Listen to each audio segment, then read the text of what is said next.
Did God make culture? In other words, where does culture come from? That's what we will be addressing in today's episode. Have you ever thought about how birds learn how to make nests typical to their species? We know from ethology or the scientific study of animal behavior that their skill is entirely instinctive. Take man's best friend, dogs, for example. Dogs raised apart from any other dogs will whine, growl, yelp, and bark in a manner typical of their breed, and they are not dependent upon other dogs in order to know what kind of sounds to utter in accordance with particular types of stimuli and provocations. But with humans, things are different. Take a Chinese child raised entirely in a Zulu-speaking environment. This child will grow up knowing only Zulu.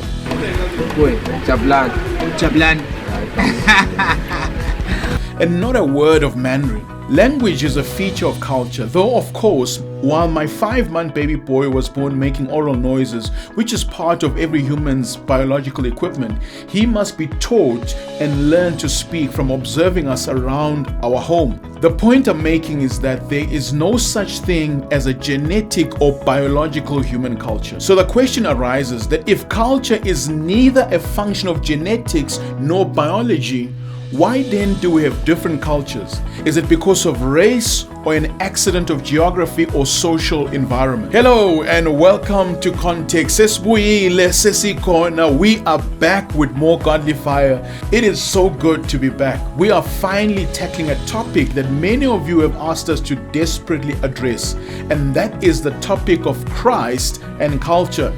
If this is your first time here, thank you for taking time out to join us. We're going to have a good time learning and equipping so that we can live our best life for Jesus in our context. If you enjoyed this video, consider subscribing, hit that little bell notification so you won't miss out on context. Firstly, let's start with race.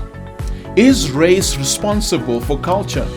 I'm not the first one, nor will I be the last to speculate about the reasons for the cultural differences in people. Throughout the centuries, many greater or more intelligent men and women have wrestled with this question. The oldest, most overused, and perhaps the intellectually laziest response, in my opinion, has been race. Black people are just born to act that way. As South Africans, we are not strangers to such rude, bigoted cultural guesses. The whole doctrine of colonialism and apartheid was built upon the sinking sand. Of course, in South Africa's case in particular, race and culture have been historically related to engineered racial isolation.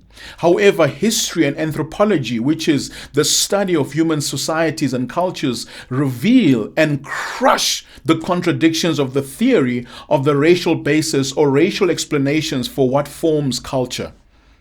African Americans with West African roots, for instance, do not subscribe to the West African culture, despite a shared ancestral origin. It is just as hard for the average African American to adjust to African life as it would arguably be for the average white American.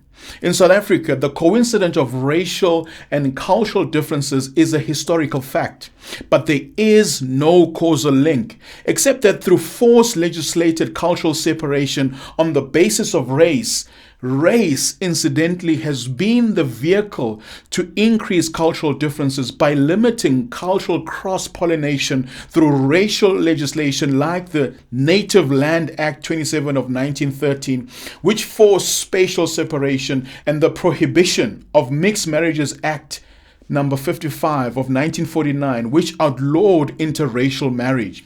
That being said, I hope I've made my argument that race is insufficient to explain cultural differences, and that race does not give rise to or explain culture or cultural differences.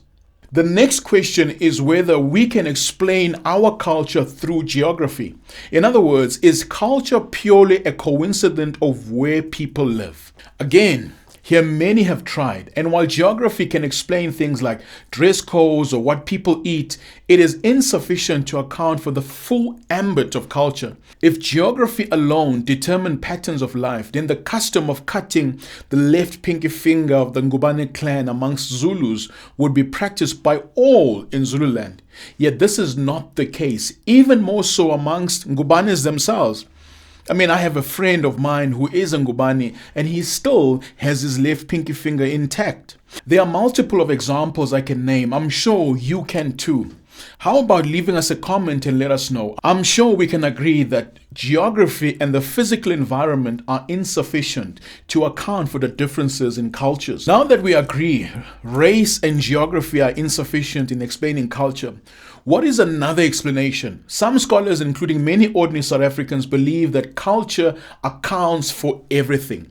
In other words, culture precedes people. The argument here is that we are all conditioned by culture, by the pre-existing cultural environment in our society or social environment. This is more like the chicken and egg debate in what came first, the people or the culture of the people.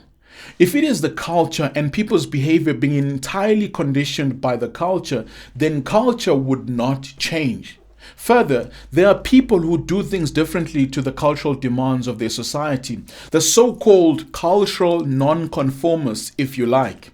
To that end, I would argue that culture is not self-made, nor does it precede people, even whilst people are influenced by culture. However, while culture is not self-made, there is a human society that not only expresses this culture, but transmits it. Culture is like a vehicle. People in rural areas may drive 4x4s, while people in cities may drive sedans, and some on the coast or islands may use boats to travel. The mode of transport did not make them, but they made it for transportation. Culture is the same. It is the vehicle, or it is a vehicle each generation uses to transport its people to the next generation. Similar to how without people there would not be vehicles, without society there is no culture. Culture is a byproduct of society and not the other way around. Whilst race, geography, and even culture or social environment are inadequate in explaining culture alone, we must agree that when viewed collectively, they combine as a fundamental basis of culture. Culture is a way of behaving, thinking, and reacting, but we do not see the culture. We see manifestations of culture in particular objects, things made or used by people, and actions, what people do or say. Culture becomes a full expression of the individuals, how those individuals interact with each other as a society in response to geography and its soil content, plant life, animal life, and weather patterns, and specific threats to their survival as a society or as individuals. All converge to form a culture that is necessary to their survival as a people group or necessary to transport them as a people to the next generation. Just like geography, the plants, animals, weather patterns, and seasons are God-made, I would argue that culture is God-made. In the order of creation, I believe God made the chicken and gave it the ability to produce through laying eggs. So in essence, God made both the chicken and the egg. Taking the same analogy, God made humans with certain behaviors, the chicken if you like, necessary for survival and reproduction. And in Genesis 1 verses 28, God blessed them and said to them, "Be fruitful and multiply or increase in number, fill the earth and subdue it, rule over the fish in the sea and the birds in the sky and over every living creature that moves on the ground." Individually, man could not survive, let alone subdue the earth, but collectively they can. Equally, if people get together, but each one does their own thing, that would lead to disorder and anarchy. And again, potential extinction. And so a system and a way of doing things in society was and is needed. And that way of life is culture. So just as God made humans, God made culture. The answer to our question is yes, God made culture. Then what about cultures that espouse things that are contrary to the Bible? In the South African Nguni culture, for instance, you had a time when isintu, meaning culture, dictated that if a mother gave birth to twins, the one twin had to be killed, usually by being thrown in the river. There is evidence of this custom across all of Africa, with some tribes still practicing it today. I'm grateful that when the gospel entered South Africa, that aspect of culture was abolished and seen for what it was, evil, because it took the life of an innocent child. However, this is the very same culture that gave us the now world famous word Ubuntu. For those of you who don't know Ubuntu, Ubuntu says umuntu ngumuntu ngabantu. I am a human being because of other humans, or I am because you are. It acknowledges the human quality which aligns to Genesis that says all humans are created equal. It also espouses Jesus' revolutionary teaching that love your neighbor as yourself, in that Ubuntu acknowledges the human interconnectedness and interdependence that is not always apparent in our contemporary culture of individualism and even tribalism and racism, which fails to elevate the equality of all human beings beyond self, tribe, and race.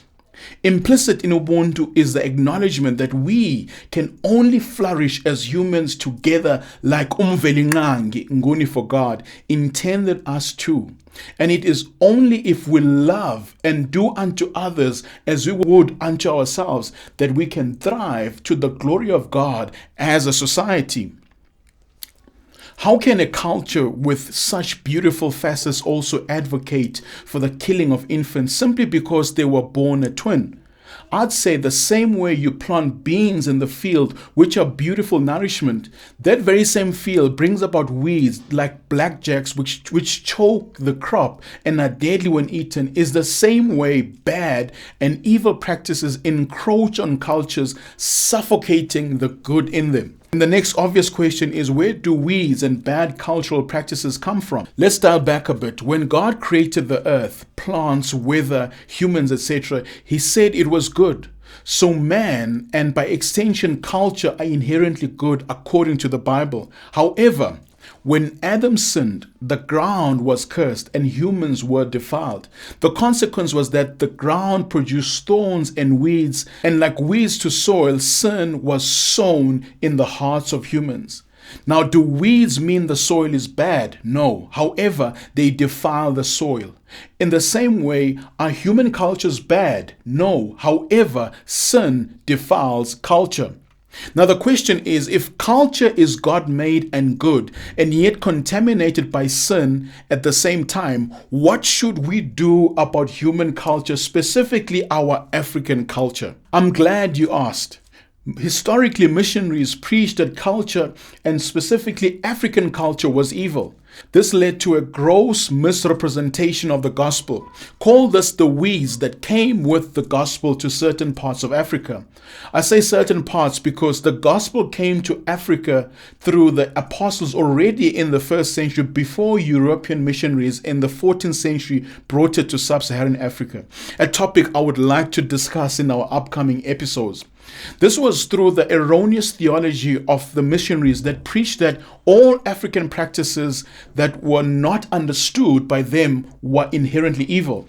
Yet the very same missionaries housed the gospel within their European culture and did not realize that what they did and even how they interpreted the Bible was influenced and seen through the lens of their culture.